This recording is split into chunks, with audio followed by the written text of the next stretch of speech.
welcome everyone to ISG's Imagining Your Future podcast. I'm Steve Hall, and with me today is my co-host Karen Collyer. Hey Karen, how are you doing today? Hey Steve, I'm well. I'm happy to be here for another episode. Really, I think I'm still processing one of the last discussions that you and I had where we were talking about things like technology as a monster and surveillance capitalism and like the geopolitics of cybersecurity.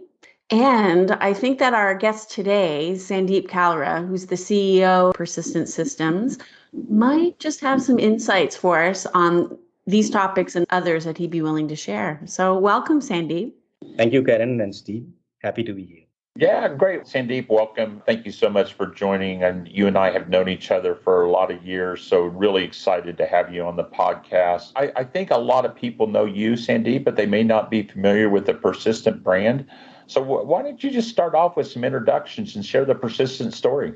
Sounds good, Steve. So Persistent has been an organization that was founded about 30 years ago. And for the last 30 plus years, Persistent has been focusing on product engineering, what we would now call digital product engineering. Over a period of years, it also went into enterprise verticals such as banking, financial services, and healthcare life sciences, in addition to the technology companies that we used to work with. To give you an example, we work with the top 16 of the top 20 largest ISVs in the world. And among the top 10 banking financial services organizations, we pride ourselves in working with top 6. And similarly, in healthcare life sciences, we are a leader in the instrumentation space, the provider space, and we are the de facto partner to people like Salesforce when it comes to the provider space. So it's been an organization that has evolved over the years. And if you look at the customer base, right from working with cutting edge product development and disruptors in various industries to the established organizations is the set of customers that we play with. So if you are looking at a neo bank trying to set up a disruptive play to a large bank which is getting disrupted, those are the kind of organizations that we work with. No, that's great. You never want to be a best kept secret in this business, and marketing wants to make sure that we're not. 16 out of the top 20 of the high tech, especially in the engineering space, where that's taking off so crazy that these days. That's brilliant. That's impressive. And I have a couple of questions for you, Sandeep, about how you're maintaining your impressiveness in terms of how is Persistent managing through what we're seeing right now as some people are calling it the Great Resignation, other people are calling it the Great Recalibration, but we're experiencing some kind of churn around resources post-pandemic. And I guess what I want to know is, it breaks down into 3 parts, is what do you think has ignited this talent shift? What's continuing to fuel it? And how do we manage it in an industry that's still labor intensive and we're still in need of super smart, super motivated resources? Right. So Karen, if we look into the past, technology has been a strong driver for growth for various industries. And if you look at the more recent past, in the COVID times, in these pandemic times, tech industry was a big savior, whether it was the development of newer kind of vaccines or whether it was leveraging tech to pivot into new ways of servicing customers. So whether you were in financial services, healthcare, retail, even education, if you look at how the kids went from being in school to getting to online education, a lot of businesses pivoting to platforms like the one we are using right now to engage with each other. And even simple things like people staying at home and getting groceries at home, doing their banking from home, getting healthcare while sitting at home through video calls and so on. So there's a lot of technology usage that happened, and that was a big saving grace in these pandemic times. Now, as we are coming out of this, it has given the businesses a whole new thought process of what the future can look like, whether it is the future of work or future of businesses. And that's fueling a whole new demand for technology related talent. And that's behind part of the thing that we are calling the Great Resignation, the Great Recalibration, and so on. Mm-hmm. And also in these pandemic times, the fact is a number of tech workers or other workers held on to their jobs in times of uncertainty. So now on one side, there is a lot of new demand, which outstrips the supply that we have. On the other side, a lot of people hung on to their jobs. They are seeing this new trend. They want to try new things. And these are the things that are causing what we are seeing in terms of great resignations and so on. Now, how do we hang on to it? Obviously, there are multiple things there. One has to make sure that as a organization within this whole ecosystem, one has to strengthen one's employee value proposition. On the other side, one has to look at how do you not just keep on getting talent from one another, but as an industry, how do you create more talent supply in the ecosystem? And companies like ourselves are working on each part of it. So if we look at Persistent itself, on one side, Persistent has been a great company in terms of doing technology work, which means that the employees get cutting edge work to do. We work with partners like Microsoft, Amazon, Salesforce, and the forward looking technologies. So that's one part of the value proposition. The other thing is within COVID timeframe, we as an organization have seen tremendous growth. Today, we are the fastest growing tech services company that is there in our sector. We grew 34% year on year for the last quarter. So we have created a significant amount of shareholder value as well. And as a part of our employee value proposition, we have rolled out an all inclusive ESOP plan for our employees, which basically gives them a wealth sharing plan as well.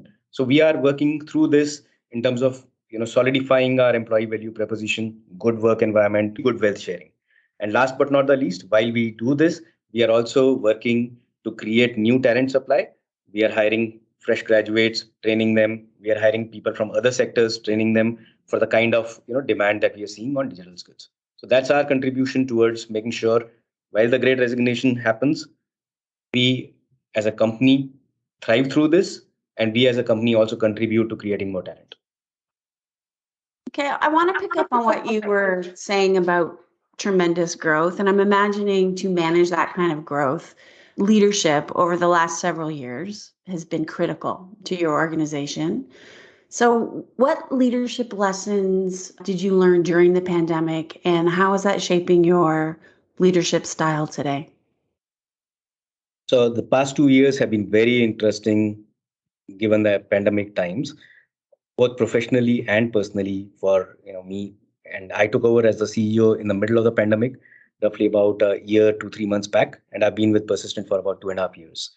So in these pandemic times, we learned a lot of new things, whether it was dealing with our own employees, whether it was dealing with customers, whether it was dealing with the society at large.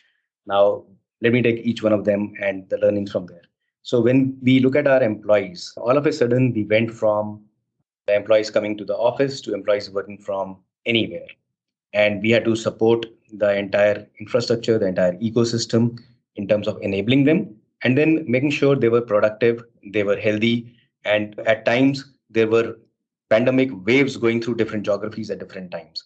And so not only making sure that the business continues, but on a human level, we were absolutely challenged to support our employees and their families to the best. In fact, we as Persistent even donated $3.3 million from our profits to the different communities and made sure that was utilized at the ground level in the support of various communities that we work in. Now, obviously, that meant it basically gave empathy a whole lot of different meaning when you were dealing with your employees and working with them through all these challenges. On the other side, if you look at customers, all of a sudden there was no face-to-face meetings, no face-to-face interaction with the customers. Everything went digital, and it was also a lot of uncertain times for our customers. So while they were going through their own uncertain times, their businesses were challenged. We were stepping behind them to make sure not just business continuity happens. At times, we were basically being banked upon while their own employees were not able to work productively to step up and so on. So a whole lot of new relationships formed, new ways of working with customers, and new ways of even looking at how you extend your enterprise, your cybersecurity, making sure everything works, is secure, is humming at the best possible pace. A lot of good learnings through this, and thankfully through all this, we not just survived. We were the fastest growing company in our sector. We were very well rewarded by the capital markets as well. We are today at a market cap of $4.3 billion compared to $1 billion about a year and a half back. And this has been very fulfilling, very humbling. And this has also made me a little bit more grounded. And we like to say this, while we work in the cloud and with the latest technologies, we have got our feet even more firmly grounded. Yeah, I love that quote, Sandeep. That is really good. I reflect on my own leadership a little bit going through the whole pandemic and the level of crisis management that we had to do. And I'm sure similar to you, we were both doing 14, 16-hour days with just hundreds of issues sort of hitting us at once. And I don't know that anybody's completely prepared to deal with that, but give us a sense a little bit about your background and how you grew into this role and grew in the industry and how that sort of helped you shape for these big moments when they're very defining moments in our career, but very defining, moments in the history of our industry and the history of our firms. Good question, Steve. So, look, I was born, brought up in India. I spent the first 30 years of my life in India. I moved to the US in 1999, and I've been a part of the software services industry since. I've worked in the Bay Area with the tech companies. I've worked with, as a employer, companies like HCL Technologies, Samsung Electronics, Harman Connected Services, which is a part of Harman, and then finally coming to Persistent. And over a period of time, worked with very good leaders, whether it was in HCL Technologies, whether it was in Harman and otherwise, and learned a lot from them. And today, as I look at my journey over the last 2.5 years, as a leader in a public company, and we are listed in India, it's been the accumulation of working with different cultures, different leaders, different verticals, learning from different aspects of dealing with people. And all of that is what I think holds me in good stead in challenging situations like the one we faced in the pandemic, where you can relate to different kinds of people, different kinds of ways they express themselves, the needs, how you empathize with different stakeholders, and bring all of this together to work efficiently and deliver a good result as an organization, teaming everyone together. Yeah, you're so right. The coaching and mentoring that we've both had and the coaches and mentors that we've learned for were so critical as we went through this. And I know from my own experiences, it was really hard to talk about one group having it more difficult to the other. And through all the one-on-ones that I was going through, and I think you had similar experiences, everybody had such a different experiences they go through, whether it was somebody young that was in a small flat, small apartment in an area that was now their primary workplace, or young families that had young kids, or people in multi-generational things. It was so crazy how it impacted all of our situations and the different tools we had to use as leaders to pull everybody together and keep that morale. So I think it's a fascinating story. Listen, as Karen mentioned early on, this podcast has had some really great discussions. And one of the discussions that we've really had on the last several is really basically just how software is eating the world, whether it's digital engineering, whether it's the whole digital transformation, whether it's managing transformation in the age of chaos. But as you mentioned, you've got incredible growth, quarter over quarter, year over year. Engineering is certainly growing from you. You're seeing key growth in other industries. But if you were to look, and I don't want you to do anything that's going to get you in trouble with the investors, but what are the big things that you're just bullish on that are going to drive further investment from the industry that you really say these 2 or 3 trends are really critical out there? Right. So there are multiple pivots to this, Steve. So if we look at it on one side, if I was to look at Persistent per se, where we play and where we see the industry going, there are the tool makers. If I was to compare the digital transformation that we are seeing and that will continue for many years to come, so it's like the gold rush. So there are the tool makers on one side who provide the tools for this enterprise digital transformation or modernization. And on the other side, there are these enterprises who use these tools. So we as Persistent are very actively engaged on both sides. And our genesis is in working with the tool makers, right from the Microsoft to Amazon to Google to Salesforce and many others, where we work on the core product engineering. And when we go to the enterprise, we are helping them adopt these tools towards new business models, towards driving growth, revenue for all of these. And in the middle, there are other stakeholders. There are right from people like venture funds who bring the investment into newer technologies, private equity funds who take mid-sized companies and help them go to the next level and disrupt the ecosystems and so on. So if you look at our side of the house from a technology perspective, we work with the technology companies. And on the other side, we are working the business model side. Now, when you look at the trends, we are seeing the banking financial services dabble with, let's say, if you're looking at a top tier bank, they are pivoting their investments from physical bank branches to digital banking products. They are going more and more on the digital side because COVID has proven You don't necessarily need more physical branches. You need to provide the tools which the customers can use at any place at their convenience. And that can be, very rewarding. Similarly, if you look at healthcare, a lot of things are being talked about how digital health is going to be all pervasive. And there are many companies, many new business models that are coming in. On top of it, every company is trying to look at themselves, whether you are in the third party administration for insurance, whether you are a card issuer. Everyone is looking at themselves as a tech platform.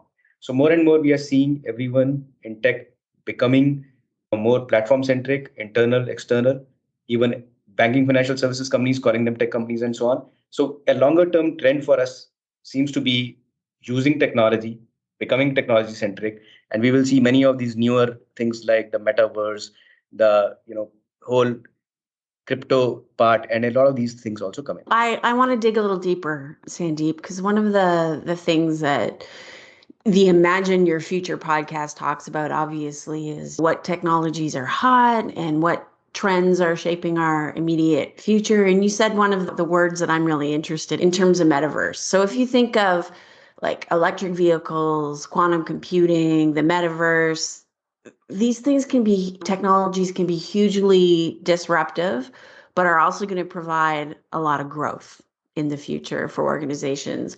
What megatrends are you placing your bets on personally in terms of what's happening in this space in the next year to next 5 years? So at Persistent, we have a CTO organization that is at any point in time evaluating the technology trends that will become mainstream in the next 3 to 5 years. So, for example, we invested in blockchain many years back. And Steve, I know you are in UK at times. So, for example, in the UK, the Her Majesty's Land Registry in England and Wales, we are the ones behind a blockchain-based solution where the HMLR manages more than 25 million titles, 20,000 changes every day, and all of this is based on blockchain. And all the smart contracts, etc., are using blockchain there. Similarly, when we look at forex settlement, we have worked with one of the leaders in the industry using blockchain-based solutions and so on. So while people get very fascinated with crypto, the underlying technologies can be used for various different use cases. And we had invested in this many years back. We are doing mainstream solutions today. Similarly, if you look at metaverse, and metaverse means very different things to people today. Companies like Facebook, Microsoft, Google, everyone is coming out and talking about their versions. We believe this is going to be a much bigger play. This is going to be spawning off a whole new ecosystem. And this is going to be a play in which whatever we have been seeing so far in AR, VR, immersive computing, ambient computing, all of this is going to go to a whole new level over the next 3 to 5 years. So we are investing in different things around the metaverse, along with different players, whether they are startups to even some of these established players that I talked about. And we do believe this will be another big area. And then depending on different industries that we talk about, there could be in financial services, a play around decentralized finance that could be there. In security, there would be decentralized identity and so on. So at any point in time, we are evaluating a number of these and investing along with some partners to be ahead of the curve. It's funny, Sandeep, because I'm rereading Snow Crash, Stevenson's book, and I had read this thing in the early 90s and didn't think of it much at the time. I was at MCI. We were just really rolling out broadband and any kind of high speed. So some of it was so futuristic. Maybe it shows my age a little bit. You jump ahead 30 years, though, and now all of a sudden you see everything in Snow Crash becoming the creation of what Facebook is redoing and everything else. I think you're right. It's going to be AR, VR, everything integrated. I don't know if you've read the book, but avatars jump in and out. Obviously, there's marketing, billboards, everything. You create your own city. But you can see where at the enterprise level, it becomes a way that we really start interacting with each other in very different ways. And maybe it's another one of those things that the pandemic has really just accelerated. And we'll clearly see a lot more investments in that area as we go forward. I'm not as on board with blockchain and DLT as some of the others. And I know that there's starting to be some really good case studies and use cases out there for it. When I think about the energy consumption, when I think about the challenges with DLT, and exactly as you said, not just on the cryptocurrency, creating exchanges, it does seem like there may be some other solutions to it.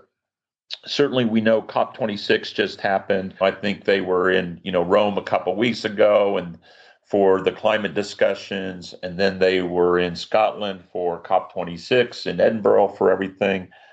But and it's been a piece that I've thought a lot about and talked to a lot of people about. But what's your sense on the IT industry, our industry's responsibility, if you will, for greenhouse emissions, and how do you see that really changing?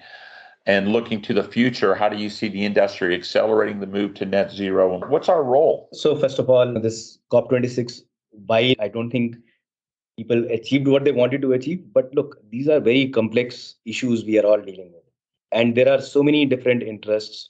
There is a developed set of countries, there's a set of developing countries. So bringing all of this together in a meaningful manner is going to take time. And I do think the steps that are being taken are good steps and they will just get accelerated. Now, coming to our industry, look, our industry in the tech space, we can in our own way play a very big role, whether it is using tech for good and using tech for solving some of these business issues where we can bring technological solutions to many of the ways in which we can conserve energy, develop alternate energies. If you look at the solar energy, wind energy, a lot of these things have progressed a lot. And there's a lot of technology that goes into it. Even at Persistent, we are working with many companies that develop these alternate sources of energy. So there's a role to be played there. Then there's a role to be played as good corporate citizens ourselves. So for example, at Persistent, we have been measuring our carbon footprint for the last 5 years. From 2015 to 2020, 2021, we have reduced our carbon footprint by 27%. Now, how have we done it? We have rooftop solars in all of our facilities. We have windmills that we have invested in through our own money. We report our carbon, footprint. We are reducing our water consumption, and we measure all of these things on an ongoing basis. We even measure the waste that we produce in the organization, and we are proud to say we have reduced it by 80%. Now, it's upon us as well as institutions to take our own goals. While the countries can take the goals for 2050, 2060, 2070, at Persistent, for example, we have taken a carbon neutrality goal by 2024. We are well on the way to achieve it, whether it is doing the things that I said, or even doing simple things like we have planted about 100,000 trees in the last 5 years. So there is charity begins at home. So if each of our organizations takes it upon themselves to be carbon neutral at our organization level, and we as human beings become more conscious about it at our individual level, I think that's one more step towards this. Yeah, so well said, Sandy. As you said earlier, we may have our heads in the cloud, our feet on the ground, but you really lead by example. And I think you're absolutely right. For each one of our organizations, leading in that way, taking personal responsibility and driving our organizations is what's going to lead to a better future for all of us. You know what? I think that's a great place to leave it. Any final thoughts from you? I think you've given us a lot to think about. No, Steve, it was good talking to both of you. And I sincerely hope that travel opens up even better than what it is right now. And I look forward to seeing you. I've not met you in person for the last 2 years. Hopefully, we get to see each other soon. Yeah, absolutely. Karen, any final thoughts from you? A couple of things. I wanted to say thank you to Sandeep. Thank you. That was a great conversation. And I think our listeners are really going to appreciate your insights. I want to say thank you to you, Steve, for the really great nerdy book reference to Neil Stephenson and Snow Crash. That was a great book. And I wanted to remind our listeners that you can hear the Imagine Your Future podcast and download other great discussions from ISG by going to www.isg-one, and that's -one.com/podcasts, or by looking us up on your favorite podcasting app. Thanks to everyone for lending us your ears, and we'll meet again.